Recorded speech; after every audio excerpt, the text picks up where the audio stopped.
How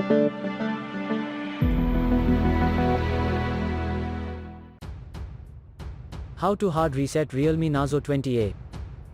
Step 1. Firstly, turn off the smartphone by pressing the power key for a few seconds. Step 2. After that, hold down volume down and power buttons for a couple of seconds. Step 3. Let go of both keys when Realme logo shows up on the screen. For further detailed guide, please check the link in the description. There you will find further steps on how to hard reset your smartphone.